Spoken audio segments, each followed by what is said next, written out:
Assalamualaikum warahmatullahi wabarakatuh.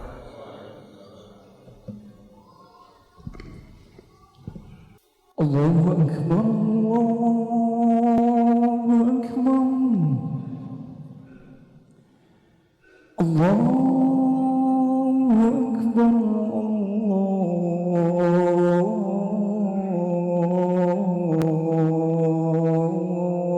Allahu Akbar. Asyhadu an la ilaha illallah.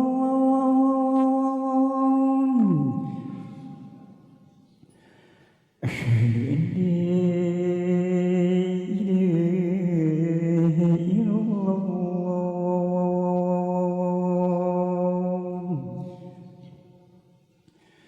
أشهد أن محمدا رسول الله.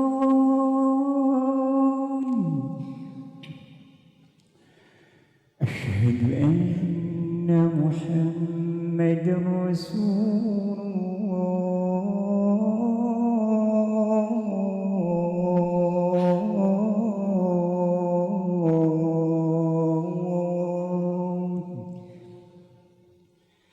حي على الصلاة،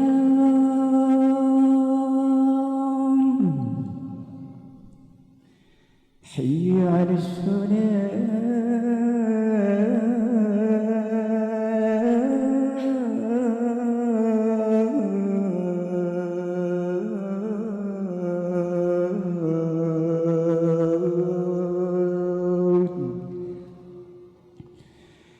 حي على الفلاح،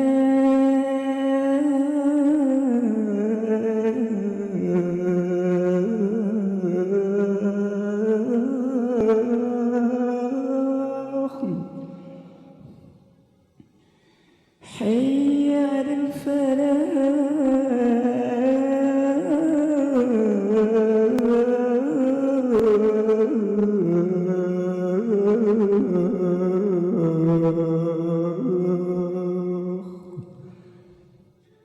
الله أكبر، الله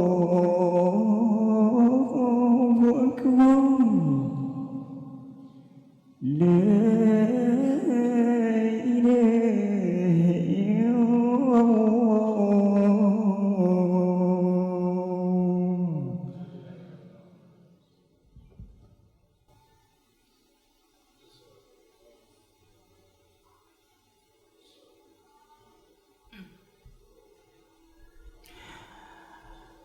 Innal hamdalillah nahmaduhu wa nasta'inuhu wa nastaghfiruh wa na'udzu billahi min syururi anfusina wa sayyiati a'malina may yahdihillahu fala mudhillalah wa may yudhlilhu fala hadiyalah.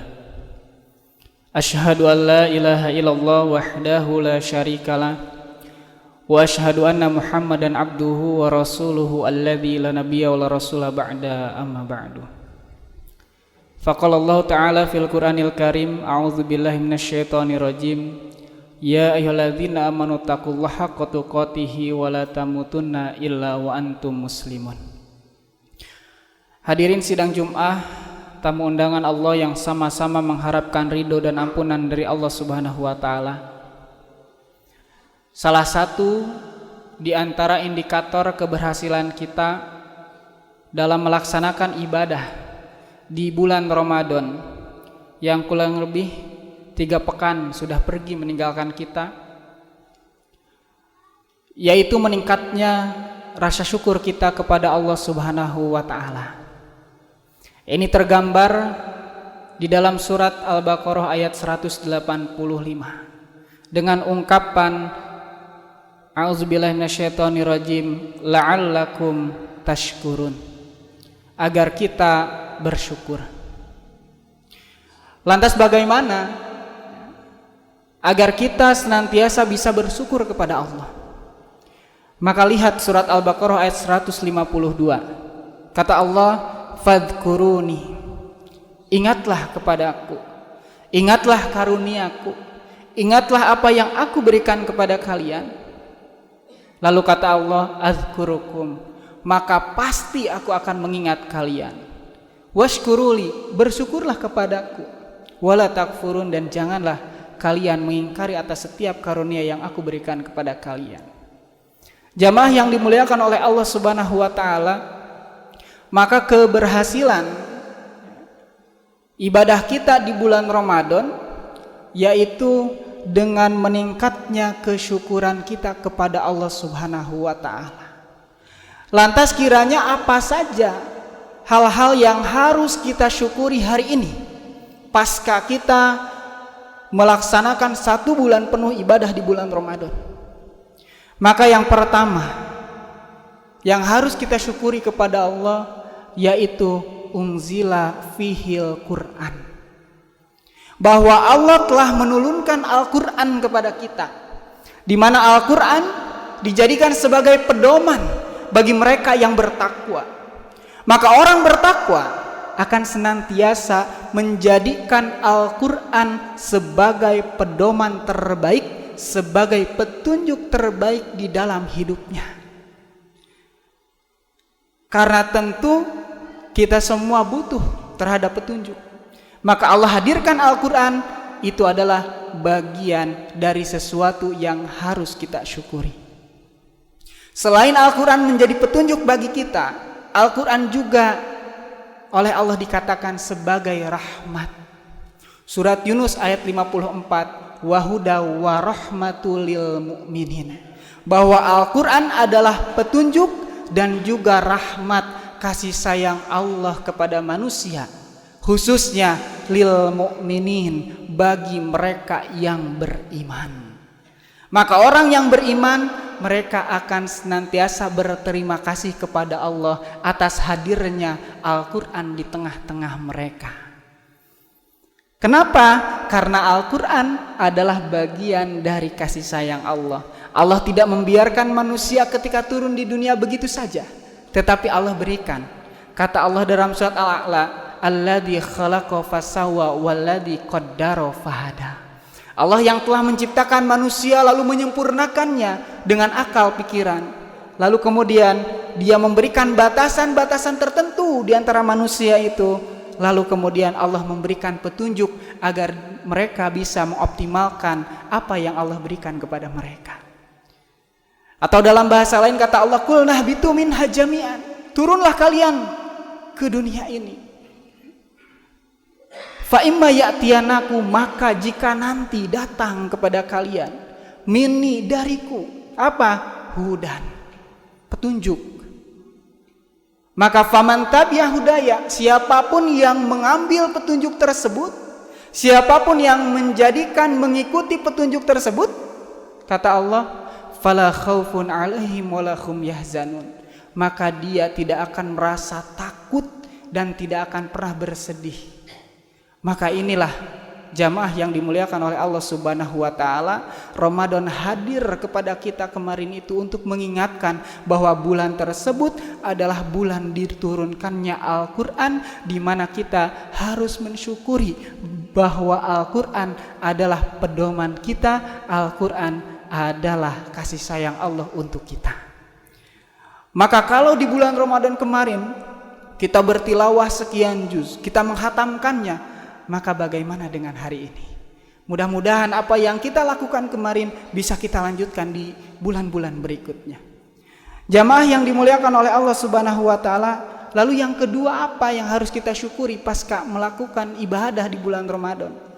Yaitu kita bersyukur kepada Allah karena Allah memberikan kepada kita kekuatan, memberikan kepada kita bimbingan untuk bisa memaksimalkan 1 bulan penuh untuk beribadah kepada Allah, seperti sholat malam, seperti saum, seperti tilawah Al-Quran, seperti infak, sedekah, zakat, dan ibadah-ibadah yang lainnya, di mana pasti kita akan menemukan bahwa ada orang-orang yang tidak berkesempatan atau oleh Allah diangkat kesehatannya, diangkat kekuatannya, sehingga tidak bisa melaksanakan saum 30 hari penuh, tidak bisa bertilawah Quran karena sakit misalkan, atau kemudian tidak bisa untuk beribadah dengan optimal di bulan Ramadan karena uzur-uzur tertentu. Maka kita yang kemarin diberikan kesempatan oleh Allah untuk melaksanakan ibadah bulan Ramadan 1 bulan penuh, maka harus terus bersyukur, harus terus dilanjutkan segala ibadah kita pada saat itu. Jamaah yang dimuliakan oleh Allah Subhanahu wa taala, terutama kita diberikan kesempatan oleh Allah untuk tarbiyatun nafs, melatih jiwa, melatih raga kita. Untuk apa? Untuk bisa bangun malam, untuk bisa menahan dari lapar, dari haus, dari amarah, dan dari nafsu syahwat kita. Maka itu harus kita syukuri. Ya. Apapun bentuknya ibadah yang kita lakukan, semua harus kita syukuri, karena kita tidak bisa melakukan ibadah itu kecuali tanpa bimbingan Allah Subhanahu wa taala. Mustahil kita bisa melakukannya. Maka bimbingan Allah, kekuatan dari Allah, kesempatan dari Allah itu adalah sesuatu yang harus kita syukuri. Bahkan Nabi mengingatkan ada 2 nikmat yang kebanyakan manusia melupakannya, bahkan mengingkarinya. Apa? Yaitu nikmat sehat dan juga waktu luang. Jamaah yang dimuliakan oleh Allah Subhanahu wa taala, lalu yang ketiga adalah kita harus bersyukur. Siapapun kita yang kemarin misalkan tidak puasa 1 bulan penuh, tetapi Allah berikan kemudahan untuk mengqadha di bulan-bulan setelahnya, maka kita harus bersyukur kepada Allah. Kenapa? Karena Allah tetap membuka jalan-jalan, pintu-pintu kebaikan untuk hambanya. Ini pun harus kita syukuri. Lalu kemudian yang keempat adalah Allah menghendaki kemudahan bagi hambanya. Yuridullahu bikumul yusra wala yuridu bikumul usra. Bahwa sejatinya amal ibadah yang kita lakukan, perintah-perintah Allah yang diperintahkan kepada kita, semuanya merupakan kemudahan yang Allah berikan kepada kita. Kenapa? Karena kata Allah, la yukallifullahu nafsan illa wus'aha. Bahkan kata Allah di dalam surat yang lain, fattaqullaha mastata'tum. Artinya Allah sangat baik kepada kita. Kenapa? Karena Allah memberikan peluang kebaikan sesuai dengan situasi, kondisi, kesanggupan hambanya. Jamaah yang dimuliakan oleh Allah Subhanahu wa taala, dan yang kelima adalah kita mesti bersyukur kepada Allah karena sampai hari ini kita bisa untuk walitukabbirullah, untuk mengagungkan Allah, mengesahkan Allah, baik di masjid-masjid, di rumah-rumah, di instansi-instansi, di lembaga-lembaga pendidikan. Kita masih dengan mudahnya diberikan kesempatan oleh Allah untuk mengagungkannya, maka itu harus kita syukuri. Jamaah yang dimuliakan oleh Allah Subhanahu wa taala, kenapa setelah melaksanakan ibadah di bulan Ramadan kita harus senantiasa meningkatkan kesyukuran kita? Paling tidak ada 3 alasan. Yang pertama adalah bahwa Allah akan memberikan kenikmatan yang berlipat-lipat. Bagi siapa? Bagi siapapun yang bersyukur kepada Allah. Kata Allah dalam surat Ibrahim ayat 7, la in syakartum la azidannakum. Jika kalian bersyukur, pasti akan kami tambah karunia yang kami berikan kepadamu. Maka kalau kita ingin kebaikan kita terus bertambah, kita ingin karunia Allah terus bertambah kepada kita, maka senantiasa kita harus meningkatkan kesyukuran kepada Allah Subhanahu wa taala. Lalu yang kedua apa? Yang kedua, kenapa kita mesti bersyukur? Karena bersyukur merupakan keistimewaan yang hanya dimiliki oleh orang-orang yang beriman. Sebagaimana di dalam salah satu riwayat, Rasulullah SAW menyampaikan kepada kita dalam salah satu hadisnya, ajaban li amril mu'min, sungguh menakjubkan perkara orang-orang yang beriman. Kata Nabi, inna amrohu kullahu khairun, seluruh urusannya adalah bernilai baik bagi mereka. Walaisa dzaka li ahadin, dan aku tidak menemukan hal tersebut dari siapa? Dari seorang pun, illal mu'mini, kecuali ada pada diri orang-orang yang beriman. Apa keistimewaannya? Inna asobathu sarrahu syakaro. Apabila mereka diberikan kelapangan, diberikan kebahagiaan, diberikan kesuksesan, diberikan kebaikan, diberikan karunia oleh Allah, maka syakaro, mereka bersyukur, berterima kasih kepadaku, kata Allah. Jadi kata Nabi bahwa orang mukmin ketika diberikan satu karunia, dia akan mensyukurinya, dan itu ada pada diri orang yang beriman. Lalu fakana khairon lahu, kata Nabi, bahwa itu adalah yang terbaik baginya. Lalu kemudian wa inna asobatum dorohu, dan jika dia ditimpa kemalangan, ditimpa satu musibah, ditimpa satu kesulitan, kesedihan, sobaro, maka dia akan bersabar. Fakana khairon lahu, maka itu pun baik untuk dirinya. Jamaah yang dimuliakan oleh Allah Subhanahu wa taala, dua hal ini tidak dimiliki kecuali oleh mereka yang beriman. Kita lihat bagaimana orang-orang yang tanpa adanya keimanan kemudian mengakhiri hidupnya ketika ditimpa suatu musibah, ketika ditimpa suatu kesulitan. Tetapi tidak bagi orang yang beriman, karena orang yang beriman percaya setiap ada satu kesulitan Allah siapkan dua kemudahan. Inna ma'al usri yusro wa inna ma'al usri yusro. Jamaah yang dimuliakan oleh Allah, maka itulah keistimewaan yang kita miliki. Maka itu harus nantiasa kita tingkatkan rasa syukur dan sabar terhadap segala ujian. Dan yang ketiga, kenapa kita mesti bersyukur? Kita ingat bagaimana sholat malamnya Nabi Shallallahu Alaihi Wasallam. Siti Aisyah pernah menyampaikan ketika ditanya oleh para sahabat, wahai Siti Aisyah, wahai Ummul Mukminin, bagaimana sholat malamnya Nabi? Maka kata Siti Aisyah apa? Nabi sholat malam sampai dengan kakinya bengkak. Lalu suatu ketika protes Siti Aisyah ini kepada Nabi, wahai Rasulullah, sesungguhnya engkau telah dijamin masuk surga. Sesungguhnya dosa-dosamu sudah diampuni. Tetapi kenapa engkau sampai beribadah kepada Allah sampai kaki engkau bengkak? Apa yang disampaikan oleh Nabi? Kata Nabi, afala akunu abdan syakuron. Apakah aku tidak boleh untuk menjadi hamba Allah yang bersyukur?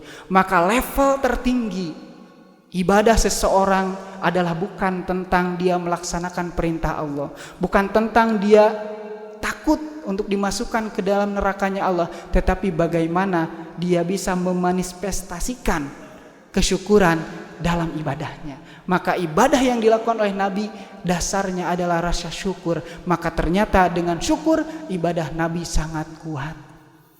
Barakallahu li wa lakum.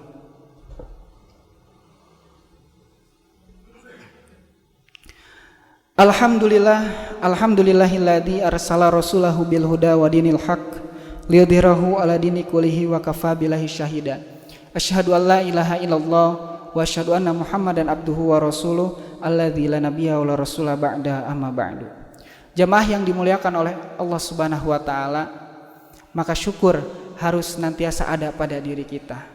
Karena itu bagian dari keberhasilan kita dalam melaksanakan ibadah di bulan Ramadan. Lantas bagaimana cara kita bersyukur kepada Allah?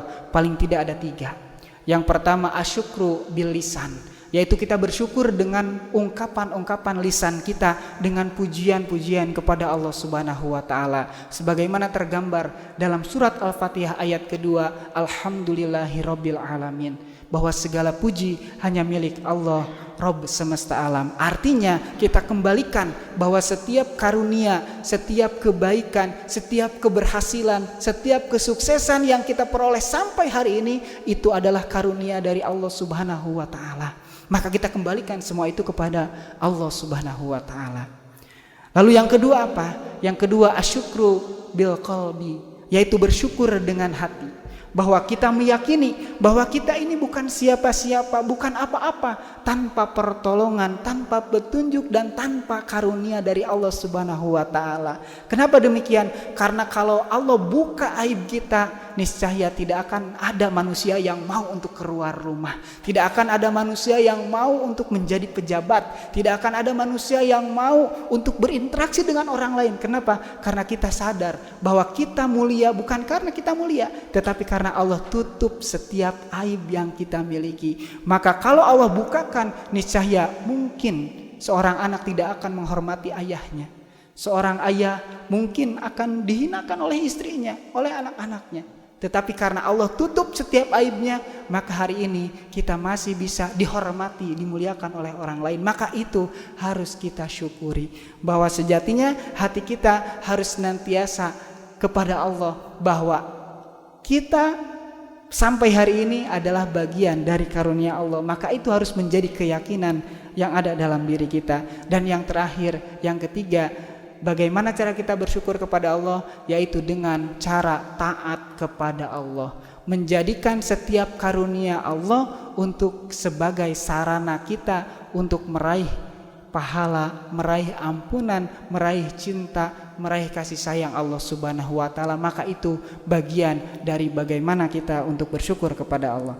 Jamaah yang dimuliakan oleh Allah Subhanahu wa taala, maka kesimpulannya adalah kesuksesan kita di bulan Ramadan salah satunya diindikasikan dengan kita mampu untuk meningkatkan rasa syukur kita kepada Allah Subhanahu wa taala. Lalu yang kedua, bukti rasa syukur kita kepada Allah yaitu dengan melanjutkan setiap kebaikan, setiap amal-amal yang telah kita lakukan, telah kita kerjakan di bulan Ramadan kemarin. Dan tentunya di dalam penutup ini saya ingin menyampaikan bahwa sebagai renungan untuk kita semua, Ramadan telah pergi, sudah sebesar apa rasa syukur kita kepada Ilahi? Ramadan telah pergi, masihkah Al-Quran yang kita baca sehari-hari masih terus kita lakukan? Ramadan telah pergi, masihkah kita berusaha untuk bangun saat dini hari? Ramadan telah pergi, bagaimana ibadah kita hari ini? Dan Ramadan telah pergi, mudah-mudahan kita berjumpa kembali di Ramadan yang akan datang. Demikian yang dapat disampaikan. Aqulu qouli hadza wa astaghfirullah li wa lakum. Rabbana atina fid dunya hasanah wa fil akhirati hasanah wa qina adzabannar. Assalamualaikum warahmatullahi wabarakatuh.